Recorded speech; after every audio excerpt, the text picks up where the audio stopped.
the Nostalgia Critic. I remember it so you don't have to. And welcome back again to Sequel Month.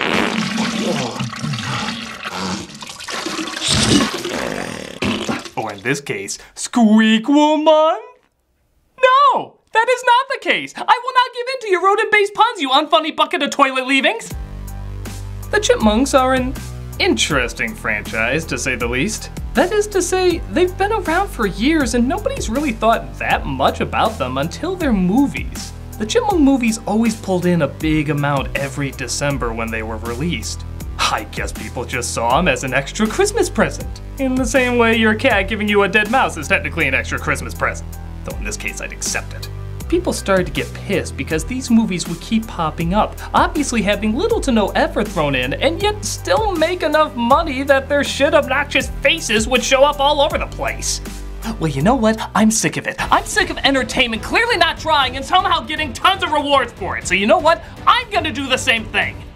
I'm gonna figure out the magic formula in today's movie and see how to get the same results. Because if they don't have to try, I shouldn't have to try.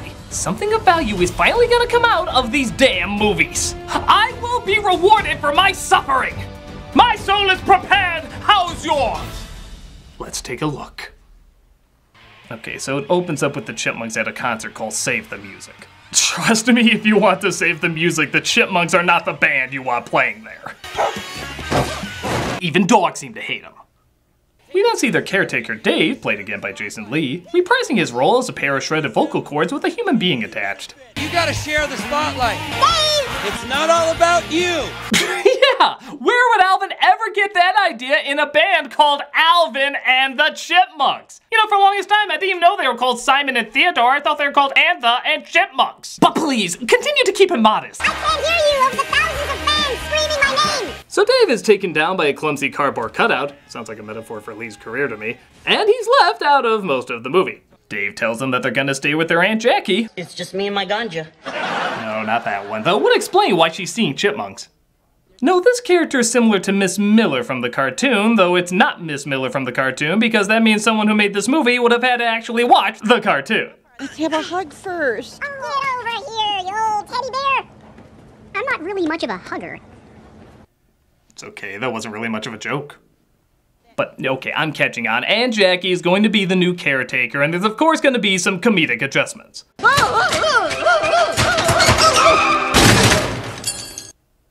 Man, in literally 5 minutes, 2 of the caretakers who should have been major roles have been taken out. Oh, this way everyone will be dead at the 25-minute mark. 2 dead, 25 to go. Instead, we get her son Toby, played by Zachary Levi, who you may remember as Chuck or Flynn from Tangled, and here where he plays his biggest role as the poor man's Jimmy Fallon. I'm not gonna be like, I know everything and you do this and you do that. Like my dad. So they partake in all sorts of comedic gold, like singing Staying Alive, except making it about cheese balls. Well, you can tell by the way I use my walk. I'm a cheese balls man, no time to talk. Because somebody finally saw the comedic possibilities in that! And of course, the essential slow-mo kicking pan to open cheese balls while holding high note for a song about cheese balls. Oh yeah, now that joke suddenly makes sense. You know, I'm not gonna lie, I expected more out of the director of Private Parts in the Brady Bunch movie, but I also suspected less out of the same director of Dr. Dolittle and John Tucker Must Die, so I guess it evens out. But fear not, literally 42 seconds later, they sing another pointless rendition of a musical hit. You spin me right around, baby, right around, like a record, baby, right around. Yeah. Why don't you just sing what it really is, guys? You're a flimsy pretext for another rendition of a classic song gone wrong. Do you know what Dave would say if he were here right now? I think realistically he's probably shouting, "Paycheck!" It also looks like Toby has a cat that he talked about earlier. And look, a few scenes later, there he is. Okay, a cuddly pet side character, always a big moneymaker. I give you Mr. Yama the Llama! Aww. Let the hijinks ensue!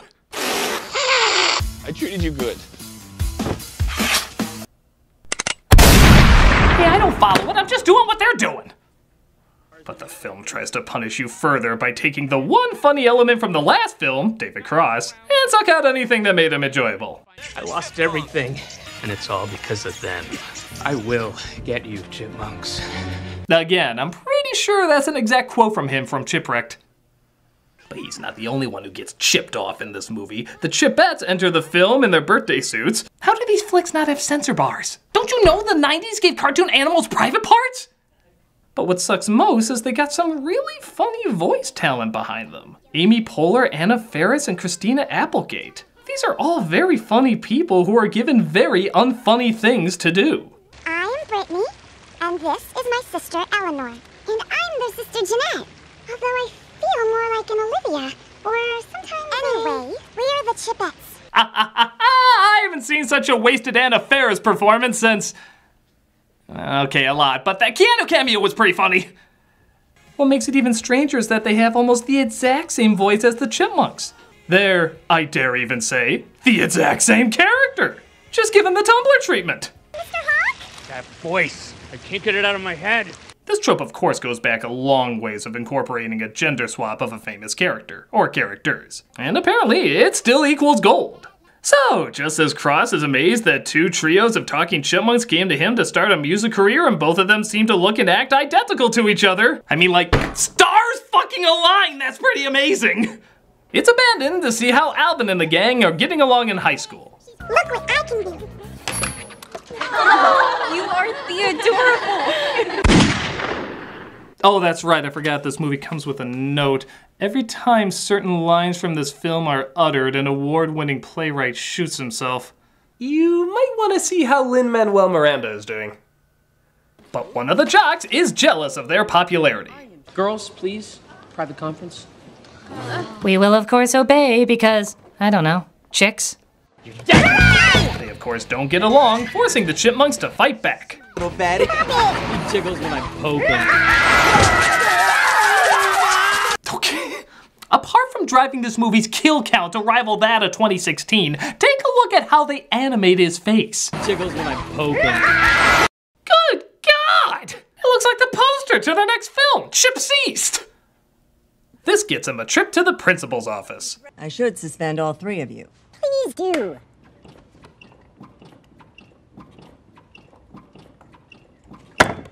Okay, how unfocused does a film have to be when looking at a bobblehead mated into your script? She says I should suspend you. He says please do. Oh crap, I just wrote that into the script. What do I care? It's Alvin and the Chipmunks.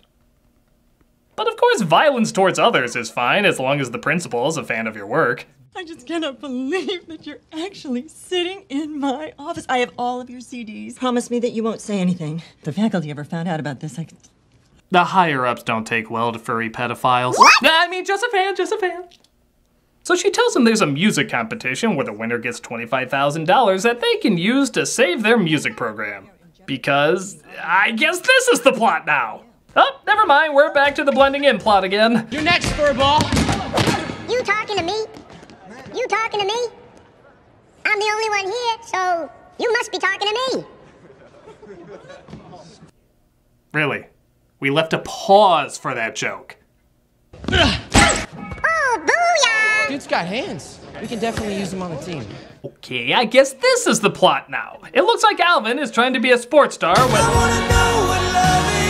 Okay, I guess we're back to this plot again. So the Chipettes are gonna compete against the Chipmunks. We didn't have a family anymore. Oh wait, Theodore feels like the family falling apart. I guess this is the plot now. Oh look, Toby recognizes their teacher from when they were in high school and is in love. Really? We're throwing this in too. So the Chipettes are teamed against the Chipmunks in a school competition. You have the only other singing chipmunks in the world, ass-face, and you're putting them in a school competition? What the fuck? And the school agrees there'll be a big competition to see which one they send to the, competition. This creates friction with Alvin, who doesn't want to perform, but instead wants to play football. This looks like a job for a Dutch oven joke. Dutch oven! Not the Dutch oven! Oh, anything but the Dutch oven! Must find fresh air before it's too late! It's sad in a Chipmunks movie when I had to make the very real argument, at least they didn't eat shit. Oh, Toby? This is my contractually obligated cameo! All good here. Come home soon. Bye. But that doesn't seem to help things as Alvin gets way too into his game. I'm gonna crack you like an acorn and eat you for dinner with some fava beans and a nice Chianti. You're right, movie. More kids do need to see Silence of the Lambs. He wins on Air Bud logic, but sadly that means he misses the competition. And now, let's hear it for a group that will rock you like a hurricane. She's gonna make the front page of the news someday, and not in a good way. The Chipmunks! But they admit Alvin's not there and they can't go on without him, resulting in the Chipettes winning. I realize how devastated you Chipmunk fans must be. I'll have to carve Alvin Y in the back of my skull until it makes it right. This causes Theodore to run away to the zoo, but gets cornered by a bird. Hey, birdie, over here! Oh, careful. He might look down at you if you were actually there. Oh, not literally. Oh, the suspense. Will he step forward as the trainer offers him a treat?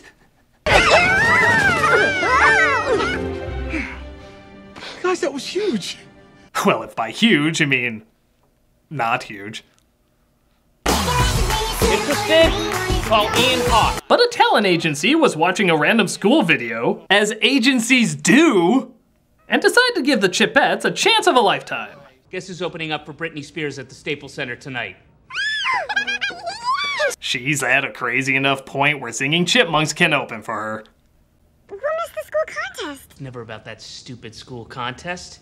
A contest so stupid I knew an agency would be watching it! He wants to split the girls up though, and when they refuse, he takes matters into his own hands. Okay, who likes barbecue? Barbecue. Because I know this awesome little barbecue restaurant in the valley that makes the best roasted chipmunk. Korean place? I don't know what's funnier, the fact that Roasted Chipmunk would be the happy ending, or the fact that this is still a better girl rock and roll story than Gem. If someone was barbecued in that though, it would be a better movie. The school competition goes on though with their opening act that honestly should win. I know Talking Chipmunks are amazing, but when you look past that, these guys really are better. But Alvin and the gang find out about the Chipettes and try to save them.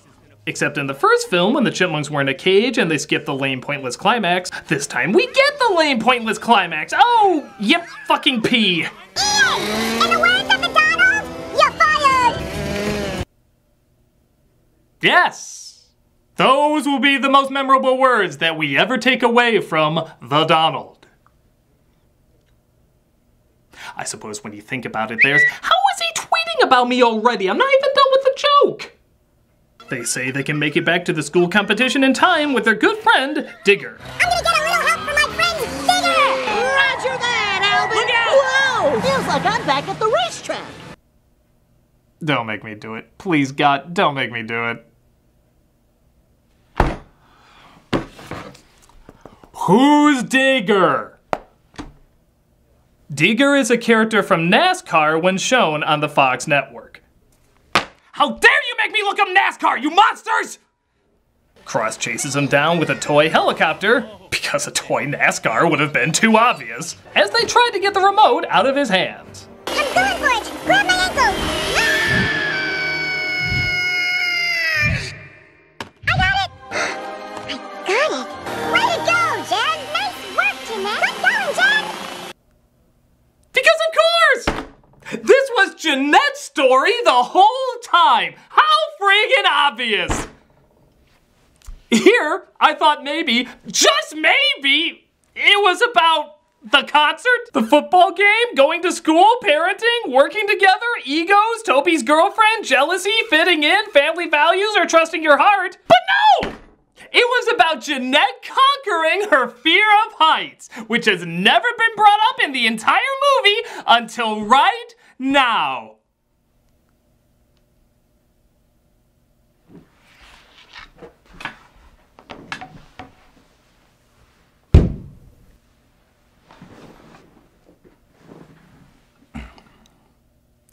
So they get to the concert at the school and perform. I give you the Chipettes and the Chipmunks! But we haven't had any time to rehearse. Okay.